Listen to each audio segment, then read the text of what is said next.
Quels sont les lieux qui vont être plus surveillés, Guillaume? Assez classiquement, c'est un peu toujours les mêmes familles de lieux. Il y a les lieux de culte, les établissements scolaires, et puis un certain nombre de sites institutionnels qui peuvent être un peu plus à risque.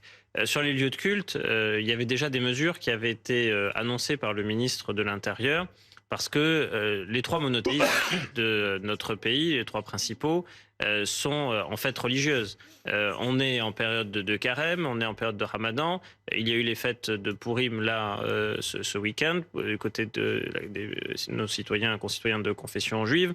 Donc il y a des fêtes religieuses qui font que la menace est toujours plus intense dans ces périodes-là. Vous rajoutez à cela le fait qu'il y a un certain nombre d'établissements scolaires qui, s'ils ne sont pas visés directement, à tout le moins, ces messages qu'on vient de commenter à l'instant, notamment dans le nord de la France, ça jette le trouble. Et puis, il y a le fait que cet attentat qui a été perpétré par Daesh en Russie galvanise l'organisation État islamique, fait que sur les différents lieux de communication numérique, je pense notamment à des boucles sur des messageries cryptées, il y a un peu d'agitation.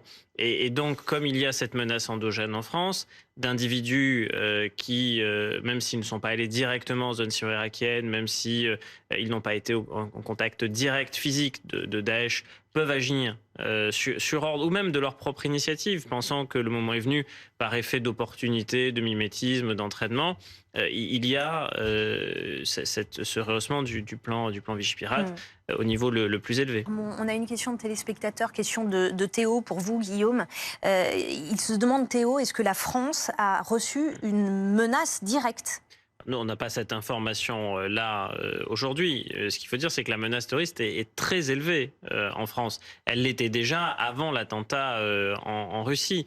Et elle est très élevée parce qu'il y a sur notre sol des individus qui sont suivis par les services de renseignement. On disait 20 120 fiches au fichier des signalements pour la prévention de la radicalisation à caractère terroriste, dont 5 000 qui sont des fiches dites actives. Et sur ces 5 000, il y a même un petit millier d'individus qui sont suivis très activement pour des risques de passage à l'acte imminents.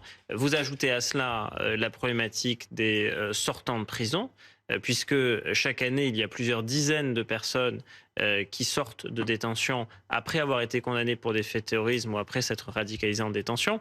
C'est une trentaine cette année, c'est encore une trentaine l'année prochaine.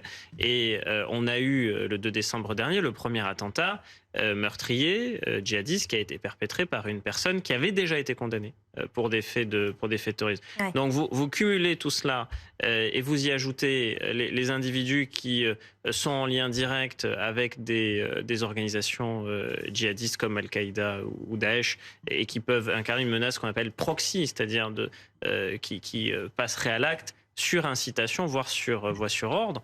Et donc vous avez dans notre pays une menace terroriste élevée, très élevée, qui est restée élevée depuis les attentats du 13 octobre ou du 2 décembre dernier. Maintenant, c'est sûr que ce qui s'est passé à Moscou, ça rajoute à un contexte qui est déjà un mauvais contexte. Parce que c'est une menace qui est une menace particulièrement élevée. Depuis 2012, elle n'a jamais cessé de l'être. 2012, c'est le début d'un cycle qui ne s'est toujours pas refermé depuis. On est maintenant 12 années après les attentats qui ont été perpétrés à Montauban et à Toulouse par Mohamed Merah. Et à partir de 2015, c'est tous les ans, vous avez des personnes qui meurent dans le cas d'attentats terroristes djihadistes meurtriers. L'exception, c'est 2022, puisque la seule victime est Yvan Colonna et c'était en détention. Mais sinon, tous les ans, vous avez des victimes. Et encore récemment, on citait le cas du 13 octobre dernier à Arras, du 2 décembre à Paris, vous avez des attentats meurtriers. Ce qui fait que le ministre de l'Intérieur, lui, est sur une posture qui est de dire mais il y a une menace élevée parce que à ce risque de menace dite projetée, c'est un attentat un peu complexe, préparé depuis l'étranger, comme ceux du 13 novembre 2015 qui ont été préparés notamment en Belgique, viennent s'ajouter la menace endogène d'individus qui sont en rupture avec un système de valeurs, les valeurs de la République, un projet de société, notre projet de société de la République française, et puis qui pourraient passer à l'acte avec peu ou pas de moyens, incités à le faire par des organisations terroristes islamistes, il y en a notamment deux, Al-Qaïda et Daesh, qui restent particulièrement actives par leur propagande. Et enfin, il y a la question des sortants de prison. avec... Et de leur suivi, et de leur suivi. À la sortie de la prison. Et de leur suivi parce que plus le temps passe, plus ceux qui sortent ont été condamnés à des peines longues. Donc ce sont ceux qui sont plus dangereux aux yeux de la justice, puisque c'est ceux qu'on a condamnés le plus lourdement.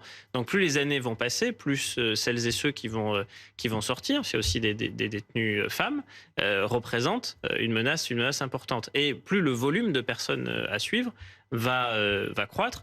Vous avez plusieurs dizaines de personnes qui sortent chaque année. Et en 2024, c'est 36 personnes qui vont sortir. Et la projection pour 2025, c'est 34.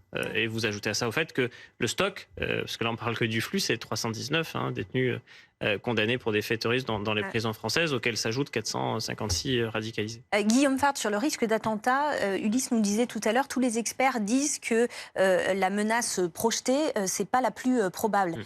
Quelle est la plus probable? Quel est le risque le plus fort? En fait, il y a trois menaces. La menace projetée, la menace endogène, c'est-à-dire en fait des individus qui sont déjà présents sur le territoire national, et puis une dernière famille qui est celle des sortants de prison, qu'ils aient été condamnés pour des faits de terrorisme ou qu'ils se soient radicalisés en détention. C'est un peu ça les trois sources de la menace. Sur la menace projetée, le fait que l'État islamique, quand il avait une assise territoriale en zone syro-irakienne, a été réduit dans cette zone, parce que il est présent en Afghanistan, Ulysse le rappelait, il est présent aux Philippines, il est présent au nord du Mozambique. Enfin, il y a de très nombreux foyers en Afrique et en Asie centrale et même en Asie du Sud-Est où on retrouve la marque État islamique est une sorte de franchise, comme Al-Qaïda a aussi ses franchises, et Al-Qaïda dans la péninsule arabique probablement une des plus dynamiques à l'heure où on se parle. Cette menace de terrorisme projeté nécessite que vous ayez quand même des moyens. Ces attentats qui sont quand même complexes à organiser, et comme ils sont complexes, vous prenez le risque d'être détecté. Et au jeu de la détection, ce sont les services américains qui sont les plus efficaces dans le monde, parce que ce sont ceux qui consacrent le plus de moyens, soit en budget ou en moyens humains, au renseignement. Et donc ensuite, ils peuvent alerter des services partenaires, dont les services français.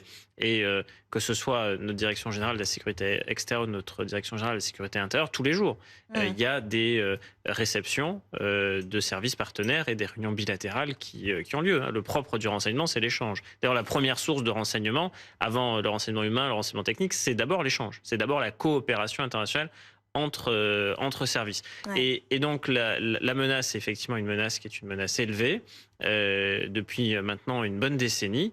Et ça n'est pas prêt de s'arrêter, puisque comme les métastases d'un mauvais cancer, Daesh a essaimé ailleurs dans le monde.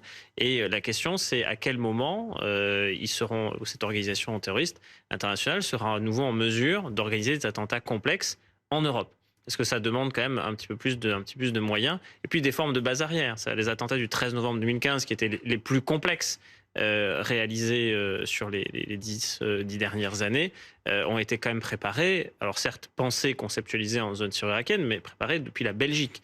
Donc là, il faudrait que des États voisins aient ce type de foyer. Mais bon, pour les Jeux Olympiques et Paralympiques à venir, puisque vous citiez cette échéance qui va... Oui, dans moins de 4 mois en France. Oui, en fait, on peut même faire démarrer ça le 8 mai. Le 8 mai, c'est l'arrivée de la flamme olympique à Marseille, c'est le début du relais de la flamme. Et puis ensuite, il y a d'autres événements, mais pas d'ampleur moindre. Les cérémonies de commémoration du débarquement le 6 juin prochain. C'est quand même la venue de chefs d'État et pas les moindres sur le sol français. Il y aura le 14 juillet, et puis dans la foulée, on aura le 26 juillet, le vendredi 26 juillet, la cérémonie d'ouverture des Jeux Olympiques, avec une séquence qui va s'étirer jusqu'au 8 septembre. La menace qui pèse sur cet événement, le ministre de l'Intérieur l'a catégorisée, ou en tout cas l'a divisée en trois. La menace contestataire, qui est plus gênante que véritablement menaçante.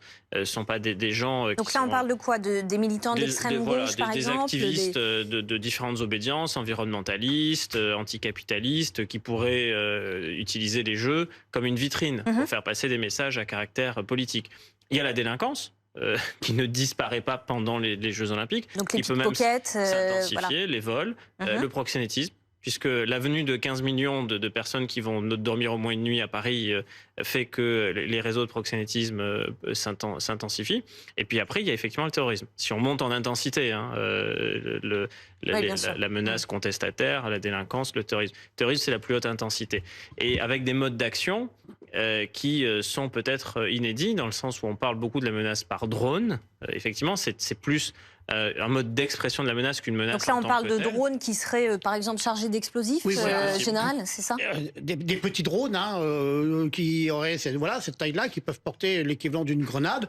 Et puis, vous balancez ça au-dessus d'un stade, de la foule, et vous avez un effet immédiat conséquent. Voilà. Ouais. Et ça fait très peur, effectivement.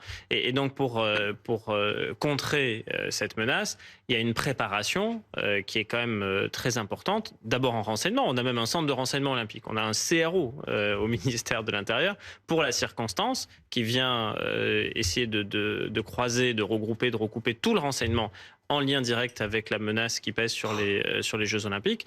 Et puis, il y a aussi des unités contre-terroristes. Le RAID, la BRI, le GIGN sont nos unités d'intervention qui vont travailler d'ailleurs de concert dans la perspective des Jeux Olympiques. Ensemble pour la première fois. Pour la première fois, avec ce niveau d'intégration, il n'y a plus de rivalité. On a mis les rivalités anciennes au vestiaire. Il y a même un commandement unique. C'est bien la preuve qu'il y a une intégration forte, une coopération étroite. Il y a même un partage des zones de compétences.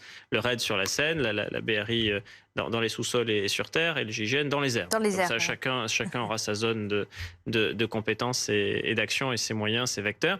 Mais ce qui veut dire que tout cela est pris quand même très très au sérieux. Après, forcément, quand on voit ce qui se passe à Moscou, on se dit mais est-ce que on pourrait vivre la même chose le 26 juillet prochain ou les jours d'après? Bon, on aura un maillage en termes de forces de sécurité qui sera inédit à l'échelle de l'histoire de notre pays, mais aussi parce que les Jeux Olympiques, on ne les reçoit qu'une fois par siècle, donc ce qui vient quand même réduire la menace. Il n'y a pas de menace zéro, il n'y a pas de risque zéro, mais on peut quand même prendre 100% de précaution.